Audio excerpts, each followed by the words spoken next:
Capítulo 24. A verdade prevalecerá. No final da primavera de 1837, os apóstolos Thomas Marsh, David Patton e William Smith deixaram seu lar no Missouri e partiram para Kirtland.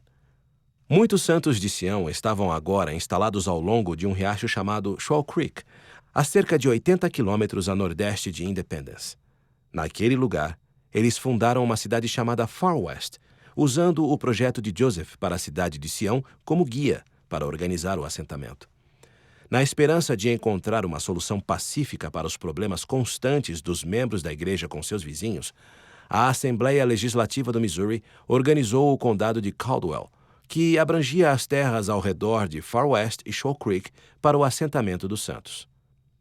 Thomas estava ansioso para se reunir com o restante dos 12, principalmente quando soube do desejo de Parley de levar o evangelho para a Inglaterra. Pregar o evangelho no exterior era um avanço importante na obra do Senhor, e, como presidente do Quórum, Thomas queria reunir os apóstolos e planejar a missão juntos. Ele também se preocupava com os relatos que havia recebido sobre a dissidência em Kirtland. 3 dos dissidentes, Luke, Lyman Johnson e John Boynton, eram membros de seu quórum. A menos que os 12 se tornassem mais unidos, Thomas temia que a missão na Inglaterra não prosperasse. De volta a Ohio, Heber Kimball pôde ver como o quórum dos 12 estava dividido desde a abertura da Sociedade de Previdência de Kirtland, 6 meses antes.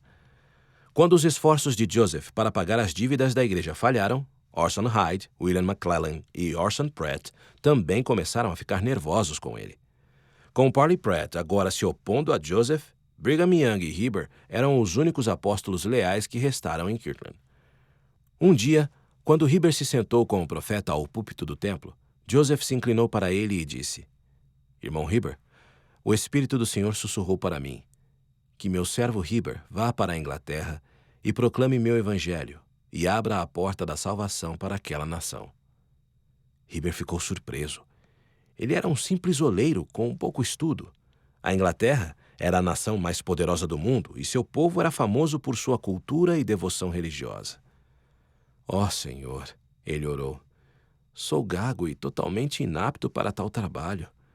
Como posso pregar naquele país? E a família dele?" Heber mal podia suportar a ideia de deixar Villette e seus filhos para pregar no exterior.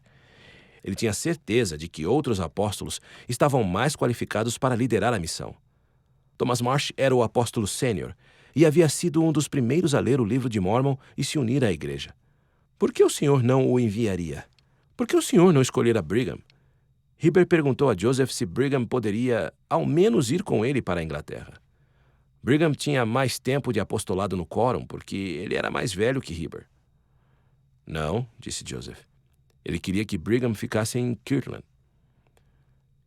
Heber aceitou o chamado com relutância e se preparou para partir.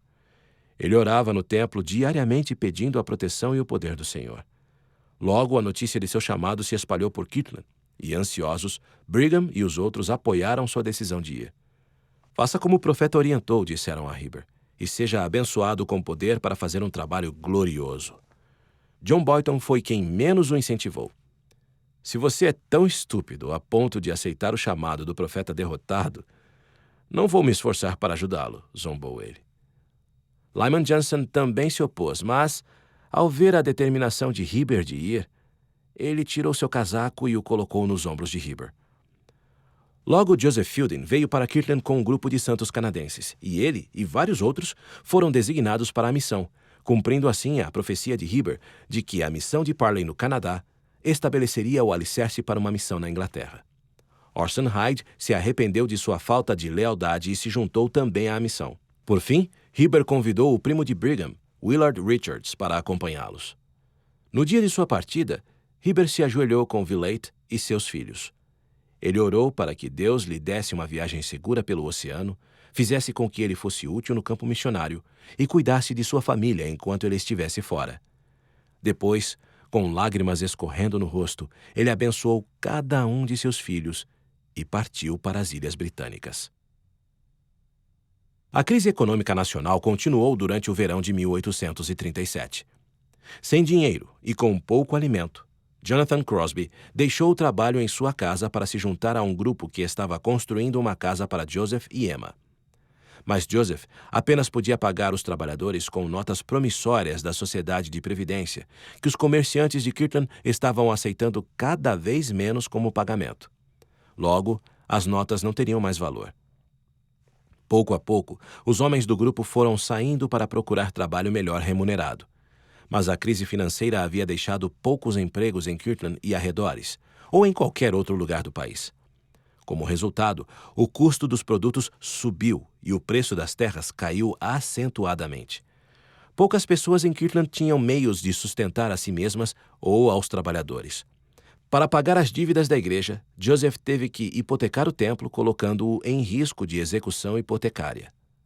Enquanto Jonathan trabalhava na casa do profeta, sua esposa, Caroline, frequentemente ficava deitada na cama se recuperando de um forte resfriado.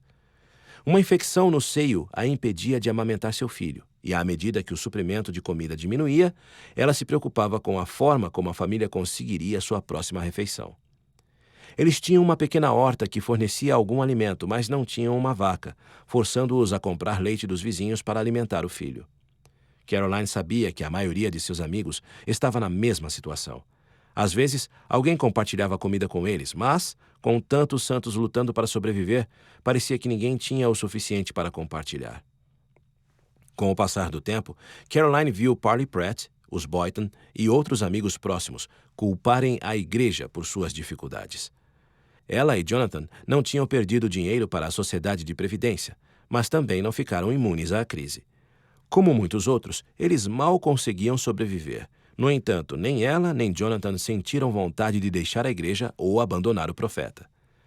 Jonathan, na realidade, trabalhou na casa da família Smith até ser o único que restou do grupo. Quando ele e Caroline ficaram sem comida, ele tirou um dia de folga para buscar alimentos para sua família, mas voltou para a casa de mãos vazias. E agora? O que faremos? Perguntou Caroline. Jonathan sabia que, apesar das dificuldades financeiras de Joseph e Emma, eles, às vezes, tinham comida para dar para as pessoas que tinham menos que eles. De manhã vou falar com a irmã Emma sobre nossa situação, disse ele. No dia seguinte, Jonathan voltou a trabalhar na casa de Joseph, mas, antes que ele tivesse a chance de falar com Emma, ela veio até ele. Não sei como vocês estão de provisões, disse ela, mas você veio e trabalhou enquanto todos os outros foram embora. Em suas mãos, ela segurava um grande presunto. Pensei em lhe dar um presente. Surpreso, Jonathan lhe agradeceu e mencionou sua despensa vazia e a doença de Caroline. Quando Emma ouviu aquilo, ela disse a Jonathan que pegasse um saco e levasse o tanto de farinha que ele pudesse carregar.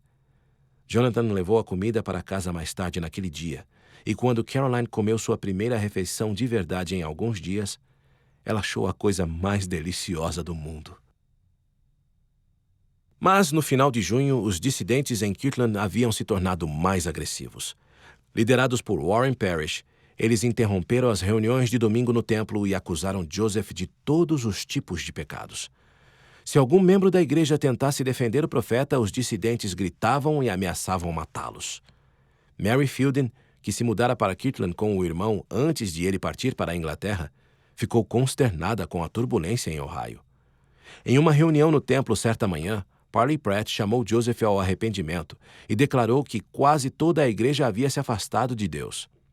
As palavras de Parley foram muito dolorosas para Mary. A mesma pessoa que lhe ensinara o evangelho estava agora denunciando o profeta de Deus e atacando a igreja. A carta furiosa de Parley para Joseph tinha circulado por toda a cidade de Kirtland, e o próprio Parley não tentou esconder suas reclamações. Quando John Taylor estava na cidade, Parley o procurou para alertá-lo a não seguir Joseph. Antes de partir do Canadá, você prestou um forte testemunho de que Joseph Smith era um profeta de Deus e disse que sabia dessas coisas por revelação e pelo dom do Espírito Santo, lembrou-lhe John. John então testificou: e tenho agora o mesmo testemunho que você partilhava naquela época. Se a obra era verdadeira há 6 meses, é verdadeira hoje. Se Joseph Smith era então um profeta, ele é um profeta hoje. Joseph, enquanto isso, ficou muito doente e não podia sair da cama. Uma dor intensa afligia seu corpo e ele ficou fraco demais para levantar a cabeça. Emma e o médico de Joseph permaneceram ao seu lado enquanto ele ficava consciente e inconsciente. Sidney disse que não acreditava que Joseph viveria muito mais tempo. Os críticos de Joseph se alegravam com seu sofrimento, dizendo que Deus o estava punindo por seus pecados. Muitos amigos do profeta, no entanto, foram ao templo e oraram a noite toda para que ele fosse curado. Por fim, Joseph começou a se recuperar e Mary veio visitá-lo com Villate Kimball. Ele disse que o Senhor o havia consolado durante sua doença.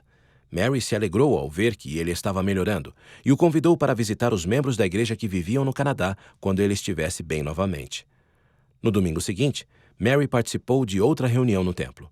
Joseph ainda estava muito fraco para participar. Então, Warren Parrish caminhou até o púlpito e se sentou no banco do profeta. Hiram, que conduzia a reunião, não respondeu à provocação, mas ele fez um longo discurso sobre a situação da igreja. Mary admirou a humildade de Hiram quando ele lembrou os santos de seus convênios. Meu coração está calmo, Hiram disse à congregação, e agora me sinto como uma criancinha. Com a voz cheia de emoção, ele prometeu aos santos que a igreja começaria a se erguer a partir daquele momento. Mary escreveu para sua irmã Mercy alguns dias depois. Realmente me sinto incentivada a ter esperança de que em breve a ordem e a paz sejam restauradas à igreja, disse ela. Vamos todos nos unir para orar por isso com todo o nosso coração. Um mês depois, o irmão de Mary, Joseph Fielding, saía de uma diligência para as ruas de Preston. A cidade era um centro industrial do oeste da Inglaterra, localizada no coração de verdes pastagens. As altas chaminés das muitas fábricas e das usinas da cidade expeliam nuvens de fumaça cinza no ar, obscurecendo os campanários das igrejas por trás de uma névoa coberta de fuligem. O rio Ribble cortava o centro da cidade, serpenteando-o até o mar. Os missionários que foram para a Inglaterra desembarcaram no porto de Liverpool apenas 2 dias antes. Seguindo o sussurro do espírito, Heber havia encaminhado os homens para Preston, onde o irmão de Joseph Fielding, James, era pastor. Joseph e suas irmãs vinham se correspondendo com James, contando-lhe sua conversão e prestando testemunho do evangelho restaurado de Jesus Cristo. James pareceu estar interessado no que eles escreveram e falou para sua congregação sobre Joseph Smith e os santos dos últimos dias. Os missionários chegaram a Preston no dia de uma eleição, e enquanto caminhavam pelas ruas, os trabalhadores desenrolaram um banner da campanha do lado de fora de uma janela bem acima da cabeça deles. Sua mensagem, escrita em letras douradas, não era para os missionários, mas os incentivou da mesma maneira. A verdade prevalecerá. Amém, eles gritavam. Louvado seja Deus, a verdade prevalecerá. Joseph Fielding partiu imediatamente para encontrar seu irmão. Desde que saiu de Kirtland, ele estivera orando para que o Senhor preparasse James para receber o Evangelho. Como Joseph, James prezava o Novo Testamento e procurava viver de acordo com seus ensinamentos. Se ele aceitasse o Evangelho restaurado, ele poderia ser de grande ajuda para os missionários e a obra do Senhor. Quando Joseph e os missionários encontraram James em sua casa, ele os convidou a pregar de seu púlpito na capela Vauxhall na manhã seguinte. Joseph acreditava que o interesse de seu irmão em sua mensagem era a obra do Senhor, mas ele também sabia de tudo o que o seu irmão poderia perder ao deixá-los pregar em sua capela. Pregar era o meio de subsistência de James. Se ele aceitasse o evangelho restaurado, estaria sem emprego. No caminho de Far West para Kirtland, Thomas Marsh, David Patton e William Smith ficaram surpresos ao encontrar Parley Pratt indo na direção oposta. Tentando recuperar suas perdas, Parley havia vendido algumas terras, sacado suas ações na Sociedade de Previdência e começado a viajar sozinho para o Missouri. Ainda determinado a reunir o Quórum dos 12, Thomas pediu a Parley que voltasse a Kirtland com eles. Parley não desejava voltar a um lugar onde ele tinha passado tanto sofrimento e decepção. No entanto, Thomas insistiu para que ele reconsiderasse, confiante de que ele poderia se reconciliar com o profeta. Parley pensou sobre isso. Quando ele escreveu sua carta a Joseph, ele disse a si mesmo que a carta era para o bem do próprio profeta. Mas Parley sabia que ele estava se enganando. Ele não tinha chamado Joseph ao arrependimento em espírito de mansidão. Em vez disso, ele o atacou buscando vingança.